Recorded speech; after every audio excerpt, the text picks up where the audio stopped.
हरियाणा में चुनाव प्रचार का अंतिम दिन। मुख्यमंत्री पुष्कर सिंह धामी करेंगे धुआंधार 3 जनसभा। भाजपा प्रत्याशियों को वोट करने की जनता से करेंगे अपील।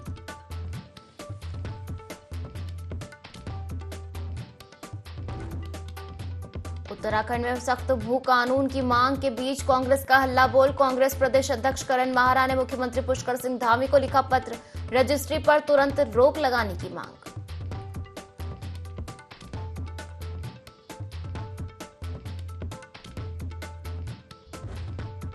हरिद्वार हाईवे जाम करने पर भाकियू नेताओं के खिलाफ बड़ी कार्रवाई। पुलिस ने 250 किसानों के खिलाफ किया मुकदमा दर्ज।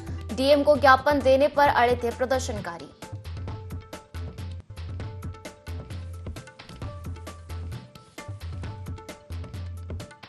रोशनाबाद में 22वीं प्रादेशिक पुलिस हॉकी प्रतियोगिता संपन्न। एडीजी अमित सिन्हा ने दिए विजेता टीमों को ट्रॉफी और गोल्ड मेडल। पुलिस हॉकी में 13 जनपदों और 5 वाहिनियों को टीमों ने किया था हिस्सा।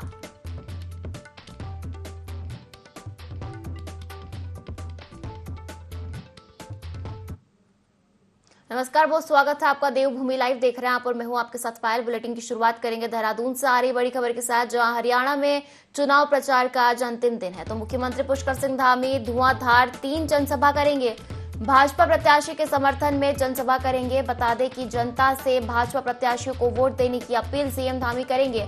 साथ ही बता दें कि मुख्यमंत्री धामी की लोकप्रियता से लगातार अन्य राज्यों में उनकी डिमांड बढ़ रही है और इसी कारण भाजपा उन्हें लगातार एक अहम जिम्मेदारी सौंपती है और हरियाणा में चुनाव प्रचार के लिए भी उन्हें स्टार प्रचारक लिस्ट में शामिल किया गया, जहां पहले दिन उनका जोरदार स्वागत किया गया और 2 दिन उन्होंने ताबड़तोड़ जनसभाएं की और आज हरियाणा चुनाव प्रचार का अंतिम दिन है। और चलिए सीधा रुख करेंगे, हमारे साथ संवाददाता विनय सूद लाइव जुड़ गए हैं। विनय, हरियाणा में चुनाव प्रचार का आज अंतिम दिन है। देखा जाए तो 2 दिन हरियाणा में लगातार मुख्यमंत्री पुष्कर सिंह धामी ने जनसभा की, जनता को संबोधित किया, भाजपा के पक्ष में वोट करने की जनता से अपील की। आज उनके क्या कुछ कार्यक्रम रहने वाले हैं, किन किन जनसभाओं में शामिल होंगे? जी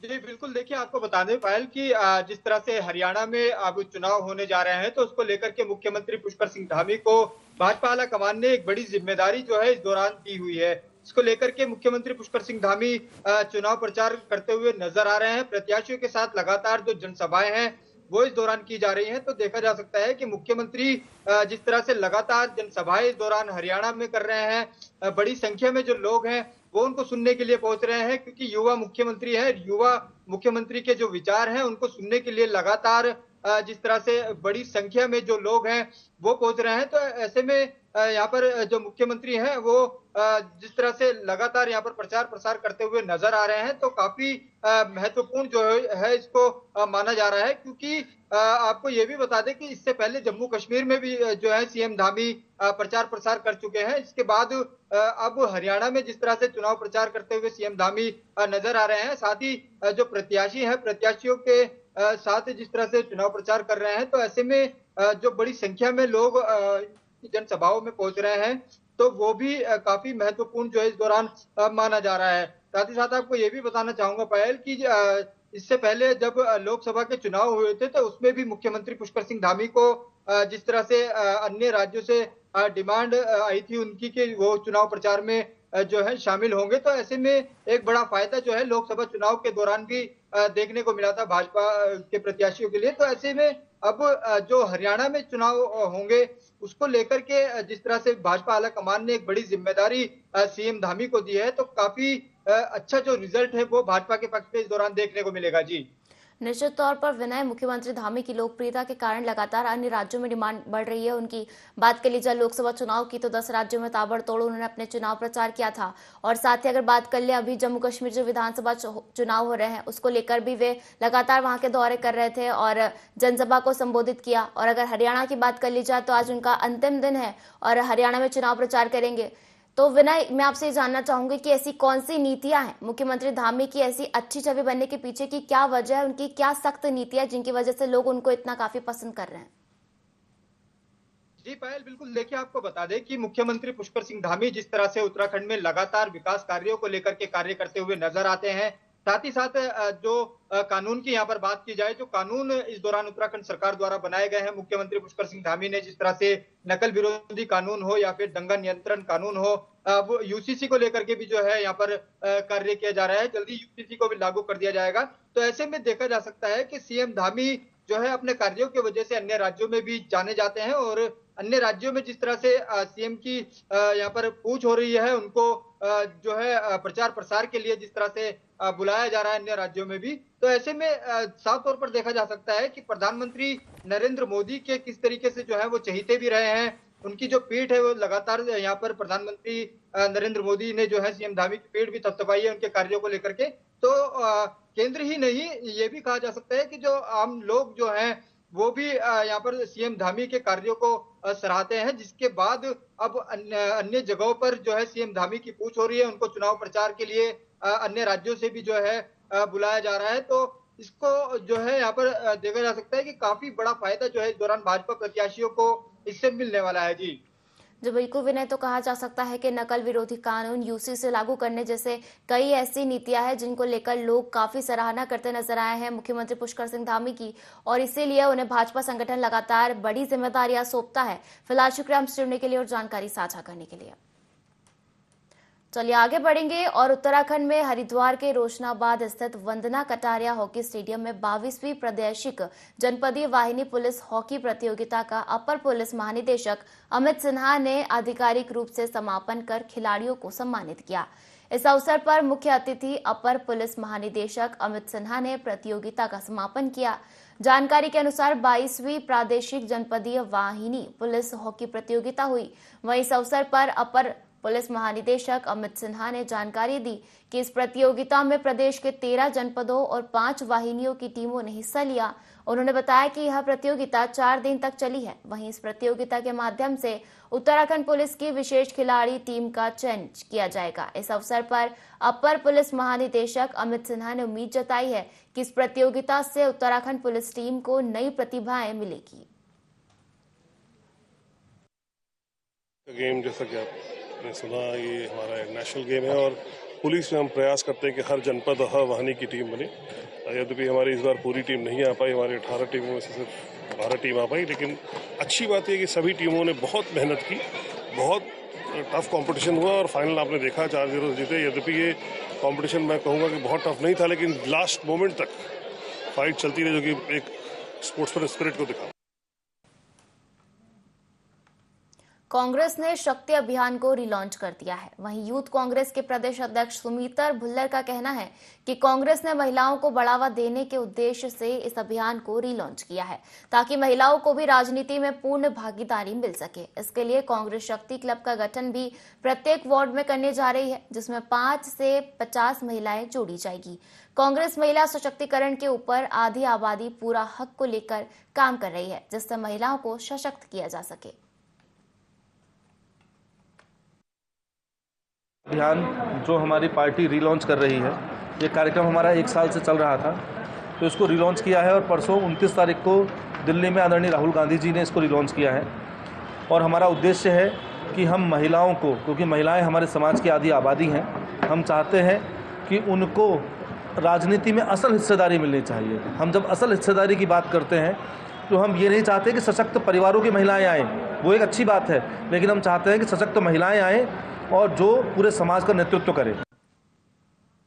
हरिद्वार के डीएम कर्मेंद्र सिंह ने तहसील सभागार में राजस्व विभाग की समीक्षा की। इस दौरान डीएम ने कहा कि लेखपाल और कानूनगो प्रशासन की रीढ़ है।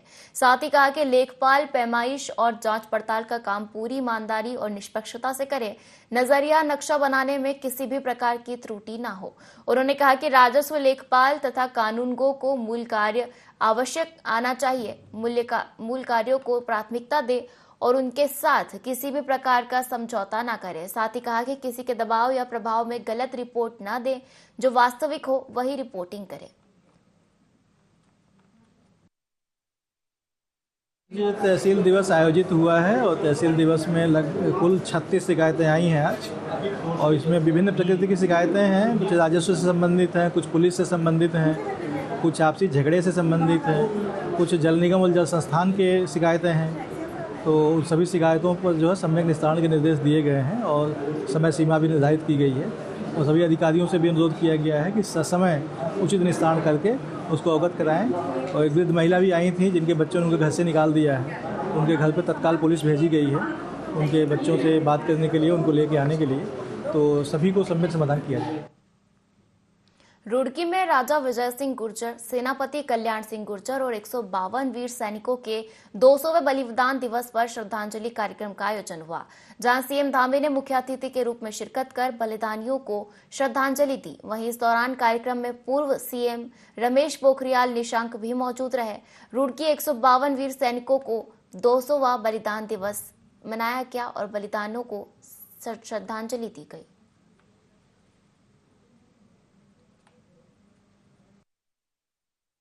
राजा विजय सिंह जी के नेतृत्व में, सेनापति कल्याण सिंह जी के नेतृत्व में 152 वीर सैनिकों ने अपनी प्राणों की आहुति दी थी।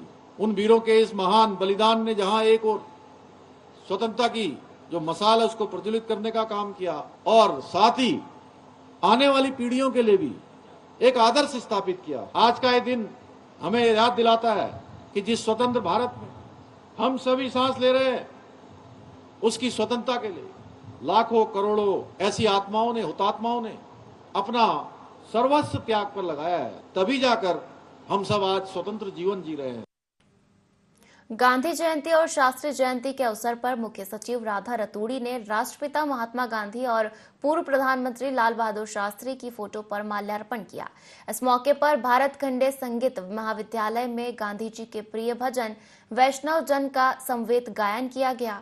राधा रतूड़ी ने कहा कि राष्ट्रपिता गांधी के प्रिय भजन वैष्णव जन में एक संपूर्ण दर्शन समाहित है, जिससे हमें जीवन के बहुत से मानवीय मूल्यों को बनाए रखने की प्रेरणा मिलती है। महात्मा गांधी के विचार और सिद्धांत आज भी हमारे लिए प्रासंगिक है। हमें उनके द्वारा दिखाए गए मार्ग का अनुसरण करना चाहिए ताकि हम एक बेहतर समाज का निर्माण कर सकें।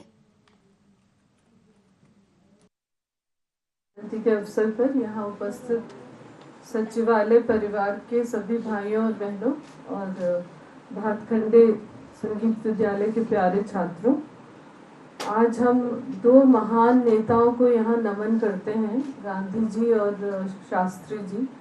और अभी आप लोगों ने जो भजन गाया वैष्णव जन, अगर उसके शब्दों पे ध्यान दें तो वो एक फिलॉसफी है, एक पूरा दर्शन है उस गीत में, और गांधी जी का प्रिय भजन भी था।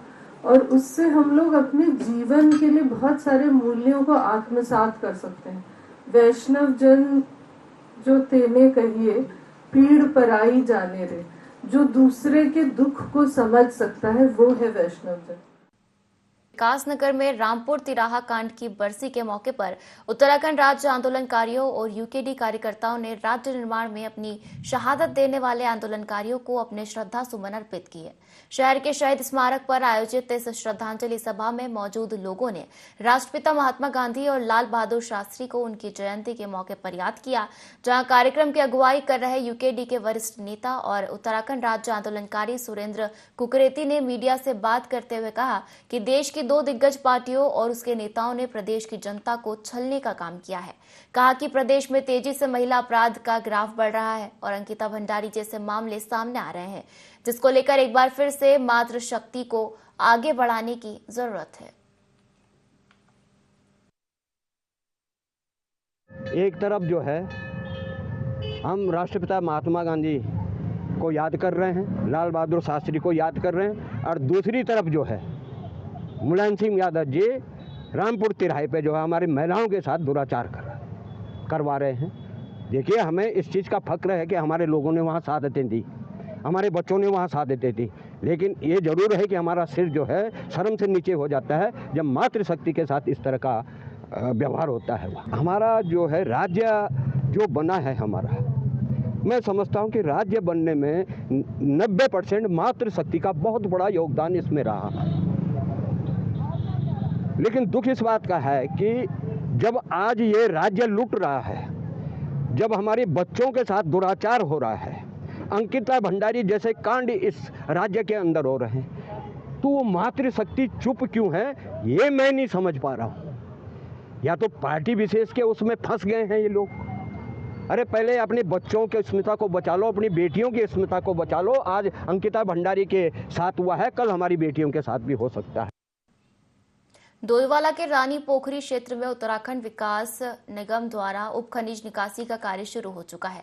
डोईवाला की स्थानीय जनता अब तक महंगी दरों में भवन निर्माण के लिए उप खनिज खरीदने को मजबूर थी, तो वहीं अब निगम द्वारा संचालित इस खनन लॉट से स्थानीय जनता को सस्ती दरों में उप खनिज मिल पाएगा। बता दें कि लगभग 29 लाख टन उप खनिज का उठान होना है, जो स्थानीय जनता को लगभग 21 रुपए प्रति क्विंटल के रेट पर उप खनिज मिलेगा। उप खनिज निकासी कांटे का उत्तराखंड वन विकास निगम देहरादून के क्षेत्रीय प्रबंधक महेश चंद्र आर्य ने विधिवत पूजा अर्चना के बाद रिबन काटकर शुभारंभ किया। इस दौरान डीएलएम उषा पुरी के साथ थानों वन रेंज अधिकारी मौजूद रहे। सरकार से नदी प्राप्त हुई है खनन के लिए, और पर हमारा जो समय होता है 1 अक्टूबर से ही प्रारंभ होता है। यहाँ खनन कार्य प्रारंभ कर दिया है। अब करीब 450 वाहन यहाँ से खनिज की निकासी करते हैं, तो जब बाजार में 450 खनन वाहनों का मटेरियल आएगा तो आम आदमी को राहत मिलेगी, खनन के रेट नीचे होंगे। राज्य सरकार के निर्धारित जो पिछले साल गत वर्ष के जो दरें थी वह इस वर्ष भी लागू होंगी। और पिछले साल 5 लाख करीब 5,17,000 घन मीटर हमारा निकाला गया था, तो इस साल भी अभी वही हमारा टारगेट है। रिप्लेसमेंट स्टडी हमारी अभी पेंडिंग है, वो जैसे ही होती तो इसमें थोड़ा बहुत 10-20% ऊपर नीचे हो सकता है।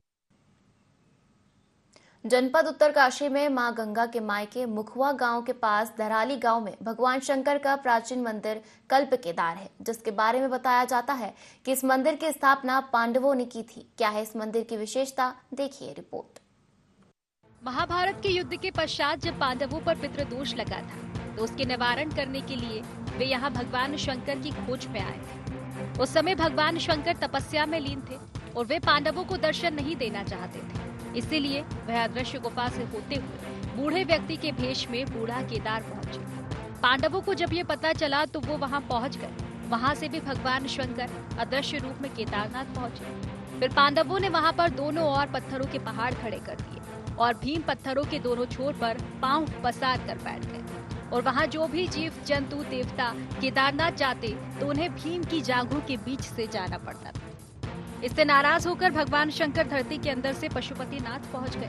तभी से पशुपतिनाथ में उनका धड़ और केदारनाथ में उनके बाकी शरीर के दर्शन लिंग के रूप में होते हैं। ये भी मानना है लोगों का कि पांडवों के जमाने से बना हुआ है, और जब महाभारत का युद्ध हुआ था तो पांडवों ने भगवान कृष्ण ने पांडवों से कहा था कि आप हिमालय में जाएं और भगवान शंकर की आराधना करें। तो जब पांडव लोग यहाँ आए थे तो उन्होंने यहाँ आराधना की थी, तो तब यहाँ उन्होंने मंदिर का निर्माण किया था। पांडव इसके पितृदोष मुक्त होने के लिए वो शिव के दर्शन के लिए आए थे। भोलेनाथ जी यहाँ थे, तपस्या में थे। शिव जी को पता लगा कि तुम मेरे को दर्शन करने आए तो मैं दर्शन नहीं दे पाऊंगी इनको, तो शिव जी यहाँ से निकले हैं और अपने केदारनाथ जी की तरफ निकल गए। इस समूह में 240 मंदिर थे, लेकिन 19वीं सदी की शुरुआत में श्रीकंठ पर्वत से निकलने वाली खीर गंगा नदी में आई बाढ़ से कई मंदिर मलबे में दब गए। सन 1816 में गंगा भागीरथी के उद्गम की खोज में निकले अंग्रेज यात्री जेम्स विलियम फ्रेजर ने अपने वृतांत में धराली में मंदिरों का उल्लेख किया। इसके बाद सन 1869 में गोमुख तक पहुंचे। कल्प केदार मंदिर कत्यूर शिखर शैली का मंदिर है। इसका गर्भगृह प्रवेश द्वार से करीब 7 मीटर नीचे है। इसमें भगवान शिव की सफेद रंग की स्फटिक मूर्ति भी रखी है। मंदिर के बाहर शेर, नंदी, शिवलिंग और घड़ी की आकृति समेत पत्थरों पर उकेरी गई नक्काशी भी की गई है। प्राचीन कल्प केदार मंदिर के बारे में यहाँ के निवासियों ने बताया कि यहाँ गंगा का मूल स्थान था और सदियों से ग्लेशियर वास्तव में 21 किलोमीटर गंगोत्री में स्थानांतरित हो गया था। माना जाता है कि ये मंदिर 5115 साल पुराना है, जिसे पांडवों ने बनवाया था। वहीं पुजारी ने हमें बताया कि प्रत्येक श्रावण में गंगा भगवान शिव के पास आती है और पंचमुखी लिंगम को एक यज्ञ के रूप में धोती है, जबकि शुष्क मौसम में जलमग्न मंदिर जादुई रूप से फिर से प्रकट हो जाते हैं। इनका नाम है भगवान का कल्प केदार जी। कल्प का मतलब युग होता है। यहाँ पे कभी 240 मंदिर थे इस जगह पे। तो 1802 या 3 में भूकंप आया था गढ़वाल में, तो ये सुक्की बैंड है वो स्लाइड हुआ तो ये नदी ब्लॉक हो गई, जांगला पुल तक झील बनी थी। जो छोटे छोटे मंदिर थे वो सब दब गए, जो सबसे बड़ा है वो भी भोलेनाथ का वो आधा डूबा हुआ। कल्प केदार मंदिर है जो 5000 साल पहले पांडवों द्वारा इस मंदिर की खोज की गई थी। तो मंदिर के बारे में आप देखेंगे यहाँ पे 10 फीट नीचे एक शिवलिंग है। तो शिवलिंग के स्पर्श में प्रतिदिन जैसे गंगा वाटर का यहाँ पे स्पर्श करती है रोज। पांडवों ने केदारनाथ बनाने से पहले यहाँ इसकी मन से रचना की थी, यहाँ मंदिर बनाया, फिर वहाँ केदारनाथ का मंदिर की रचना हुई। और पंडित जी ने बताया यहाँ स्फटिक के जो महादेव जी है वो अपने आप प्रकट हुए हैं। पांडवों ने हत्या के पाप को दूर करने के लिए एक छोटे जल प्रवाह में पवित्र डुबकी लगाई, इसीलिए इस नदी का नाम हत्याहरणी पड़ा। यहाँ शिवलिंग 12 महीने जलमग्न रहता है और केवल सावन के महीने में शिवरात्रि के दिन इस मंदिर में गर्भगृह में पूजा अर्चना की जाती है। माँ गंगा स्वयं भगवान शिव के जलाभिषेक करने के लिए यहाँ आती है।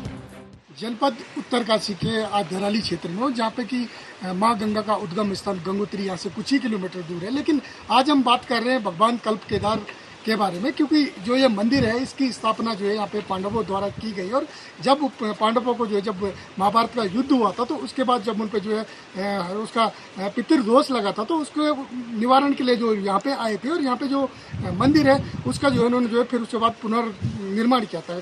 अभी ये जो क्षेत्र है यहाँ पे 109 मंदिर हुआ करते थे, लेकिन काफ़ी समय पहले जब गंगा में यहाँ पे जो है गंगा का जो लेवल है बहुत ज़्यादा बढ़ गया था और क्षेत्र में बाढ़ आ गई थी, तो उसके बाद यहाँ पे जो अन्य मंदिर थे वो दब गए थे। लेकिन एक जो कल्प केदार का मंदिर है उसको जो है जो ग्रामीण है उन्होंने जो है इसको जो है खुदान करके जो है ये मंदिर जो है यहाँ पे जो है दोबारा जो है ऊपर उठाया। लेकिन इस मंदिर के बारे में एक खास बात यह है कि यहाँ पे माँ गंगा प्रत्येक दिन यहाँ पे जो है भगवान शिव का जो इसके अंदर जो है 10 फीट नीचे जो शिवलिंग है उसकी जो है पर डे जो है जलाभिषेक खुद माँ गंगा अपने जल से यहाँ पे करती है। दीपक नोटल, ND24, हरसिल, उत्तर। मानसून के खत्म होने के बाद देवभूमि उत्तराखंड में 4 धाम यात्रा दोबारा शुरू हो गई है, जिसमें अभी तक 47,599 श्रद्धालु चारों धामों में दर्शन कर चुके हैं। उत्तराखंड के पर्यटन मंत्री सतपाल महाराज ने कहा कि बद्रीनाथ धाम में अभी तक 10,24,892 और केदारनाथ में 11,92,894 श्रद्धालु दर्शन करने आ चुके हैं। साथ ही उन्होंने कहा कि गंगोत्री धाम में अभी तक 7,172 और यमुनोत्री धाम में अब तक 6,12,861 श्रद्धालु पहुंचे हैं। यात्रियों से आग्रह है कि डॉक्टर से परामर्श करके ही 4 धाम की यात्रा करें। में दर्शनार्थियों की संख्या जो है 2024 तक यमुनोत्री में 6,12,161, गंगोत्री में 7,172, केदारनाथ में 11,92,894, बद्रीनाथ में 10,24,892, हेमकुंड साहब में 1,77,480। 4 धाम में ये कुल यात्रियों की संख्या जो है 47,599 की संख्या हमारे पास है। और हम ये आग्रह करेंगे कि डॉक्टरों से परामर्श करने के बाद अपना जो हेल्थ है वो निश्चित रूप में ठीक होनी चाहिए। तो हेल्थ का रिकॉर्ड प्राप्त करने के बाद और डॉक्टर से परामर्श करने के बाद हमारी 4 धाम यात्रा। प्रदेश में सख्त भू कानून लागू करने की लगातार मांग हो रही है, जिसको लेकर उत्तराखंड की जनता सड़कों पर भी उतरती है। ऐसे में मुख्यमंत्री पुष्कर सिंह धामी ने कहा कि सरकार उत्तराखंड की भौगोलिक परिस्थितियों के अनुरूप एक वृहद भू कानून तैयार कर रही है, जिसे राज्य विधानसभा के अगले बजट सत्र में लाया जा सकता है। वहीं वन मंत्री सुबोध उनियाल ने कहा कि भू कानून अलग बात है, लेकिन केवल कानून से ही नहीं, लोगों को भी जागरूक करना होना पड़ेगा। उन्होंने कहा कि टिहरी के गांव के लोगों ने अभी एक निर्णय लिया था कि कोई भी बाहरी व्यक्ति को जमीन नहीं बेचेगा और जो बेचेगा उसका बॉयकॉट होगा। तो इस तरह से जागरूकता होना चाहिए। उन्होंने कहा कि जिन्होंने कानून से ऊपर जाकर जमीन खरीदी है उनको राज्य सरकार अपने में निहित करने जा रही है। जन जागरण से आप इस तरह की चीजों को रोक सकते हैं। सरकार कानून बना लेगी तो लोग रास्ता निकाल लेते हैं। जैसे अभी टिहरी जिले के जड़धार गांव में गांव के लोगों ने आम मीटिंग करके, खुली मीटिंग करके निर्णय लिया कि कोई व्यक्ति अपनी जमीन बाहरी व्यक्ति को नहीं बेचेगा, जो बेचेगा उसका वो बाइकाट करेंगे। आज इस तरह की जागरूकता की आवश्यकता है। सरकार ने भी निर्णय लिया है कि जिस तरह से लोगों ने अनुमति देके जिस प्रयोजन के लिए यहाँ पे जमीन ली थी, क्योंकि जब जमीन की परमिशन मिलती है तो उसमें बहुत स्पष्ट है कि 2 साल के अंदर निर्माण करना होगा और दूसरा, जो प्रयोजन आपने, जिस प्रयोजन के लिए आपने जमीन ली है, वो प्रयोजन कभी भी नहीं बदला जाएगा। सरकार के संज्ञान में आया कि कुछ लोगों ने प्रयोजन से इतर निर्माण किया है, लिया है कि ये जमीनें सरकार में निहित हो जाएंगी। इसी तरह जो 250 मीटर की अनुमति थी उसको वायलेट करने का काम किया। एक ही परिवार के 5-5, 6-6 सदस्यों के नाम जमीन ले ली, जबकि एक परिवार को 250 मीटर जमीन, वर्ग मीटर जमीन अलाउड है। तो अगर इस तरह के प्रकरण भी संज्ञान में आए हैं, उन प्रकरणों में भी जो शेष 250 मीटर से ज्यादा जमीन है उसको सरकार अपने में निहित करे। और इसी के साथ इस बुलेटिन में फिलहाल इतना ही। आप बने रहिए IND 24 के साथ। नमस्कार।